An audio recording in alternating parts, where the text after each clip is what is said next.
Yo, what's going on, y'all? It's Combo Breaker 99 back on the fight front. Once again, make sure y'all subscribe. All right, y'all, back with my post-fight analysis video for Jessica Andrade versus Rose Namajunas, the rematch. Shout out to BAC. They asked if I was going to do this video. I've just been kind of busy, but yeah, definitely going to do this one, man. Very, very solid fight, and definitely feel like it was fight of the night on the 251 card this past Saturday. First off, guys, say shout out to both ladies, Rose and Jessica.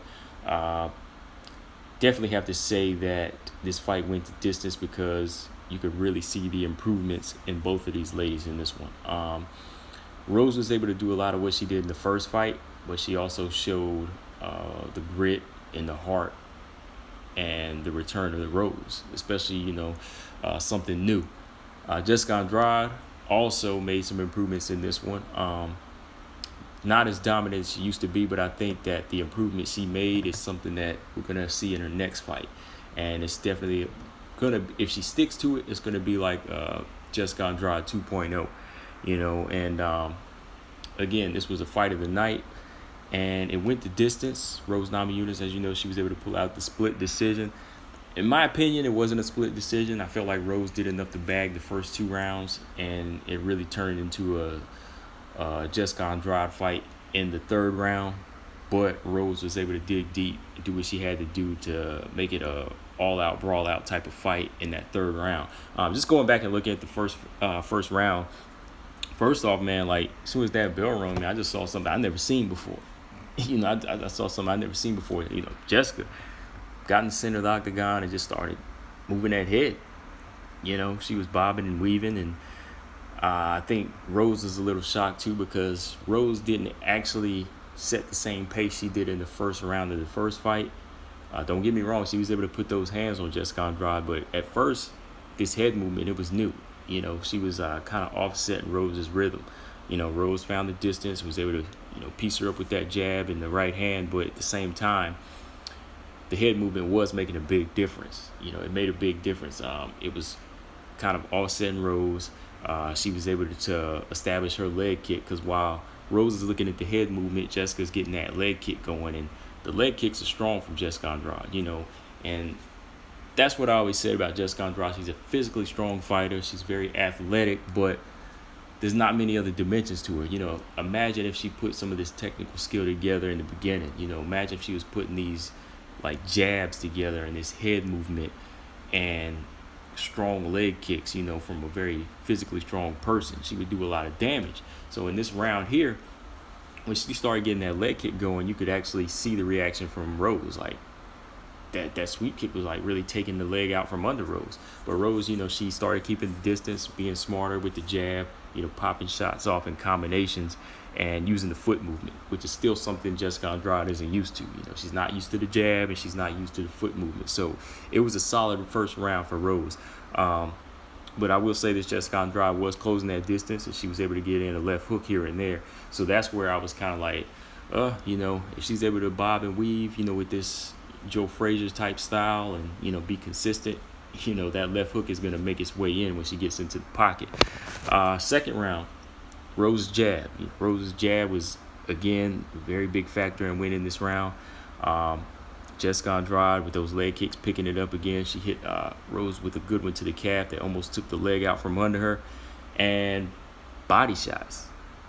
Body shots from Jessica Andrade. This was something new too, man. Like when she go to that leg kick, she started switching levels, going to the body.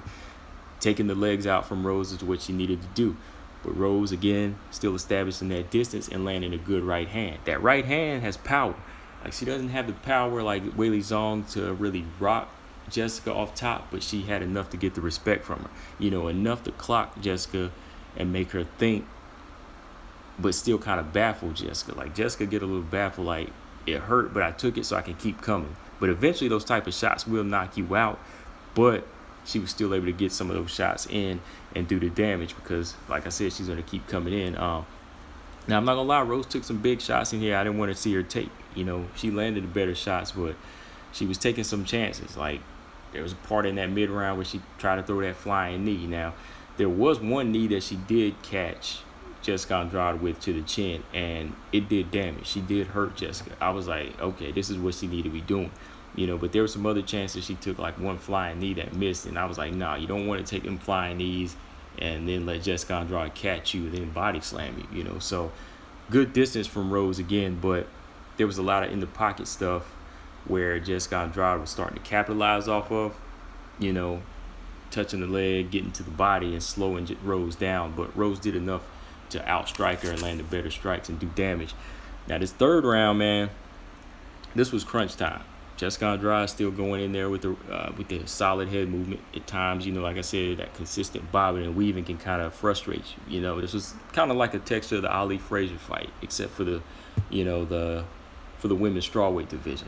Right hand from Rose, big right hands again, just doing the damage.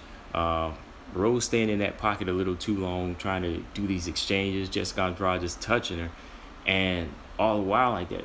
Like the minute or two in, like I just see like Rose's nose just like busted, just bleeding, and like she's breathing out of her mouth, and then all of a sudden Jessica Andrade catches her with another right hand, and I'm like, oh, this is it, because like when she catches her with that right hand, she just kind of leans in on Jessica into that clinch. She gets out, but she leans on her, and I thought she was about done, but she's able to stay in there, and there was a point too where Pat Barry, I heard him yelling all day, like from what my interpretation when he was saying that was he wanted her to just stay on the outside with the jab, because there were so many moments where she was just popping the jab and straight right hands. He was just like, all day you could just do that all day, which is what you needed to do.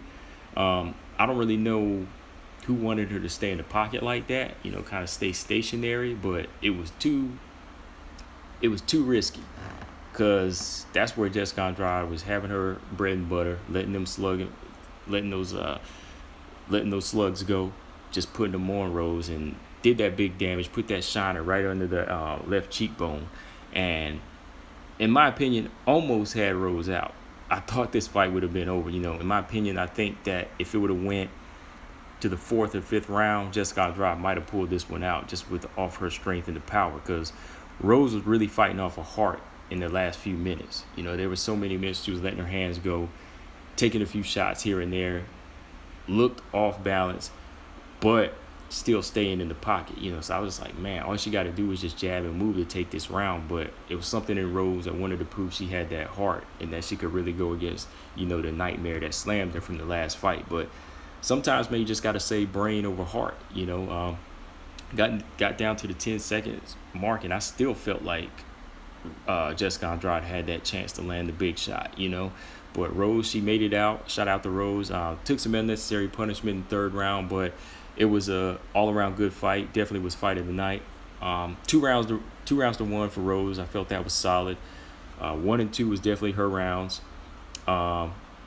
They were still competitive rounds as far as Jessica Andrade showing improvements. The leg kicks, the head movement, the body shots in the second round were definitely things that she should have been doing in the beginning of her career, but definitely things that she's going to be doing from here on in her career.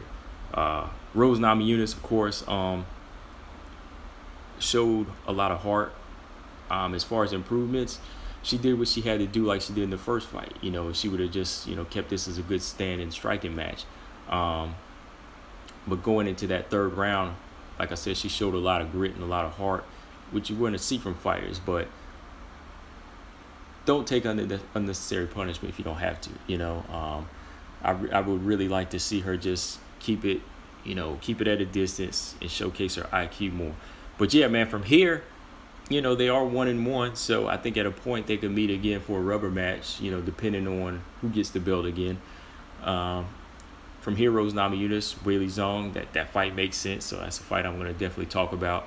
But I think that fight's going to be hard right there, man. That fight's definitely going to be hell. Like, Rose definitely shouldn't be in the pocket against a Weili Zhang. Weili Zhang, hell of a lot more athletic.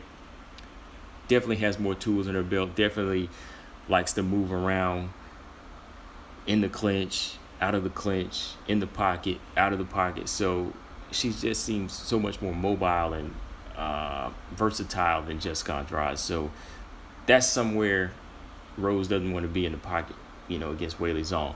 So if that fight happens next, I'm gonna definitely have to really analyze that one and do a video and kind of break that one down on what they both can do, what they both shouldn't do. But yeah, man, shout out to both of them again, Rose and Jessica. First, guys, just want to do a little discussion on this one. We'll do some more discussions on Rose, Weili Zhang, and Jessica Andrade. This strawweight division, it's just one of the best divisions in the UFC right now, man. You know, you got a variety of type of styles. So many determined ladies that really want to put on shows. A lot of smart fighters, a lot of action-packed fighters. So yeah, definitely gets me excited just talking about the strawweight division. But yeah, guys, that's all I got on this. Let me know what y'all thought of this fight between Jessica and Rose. Was it a unanimous decision in your opinion, or was it a split decision? But yeah, again, that's all I got, guys. Make sure y'all subscribe. Combo Breaker 99. I'm out. Peace.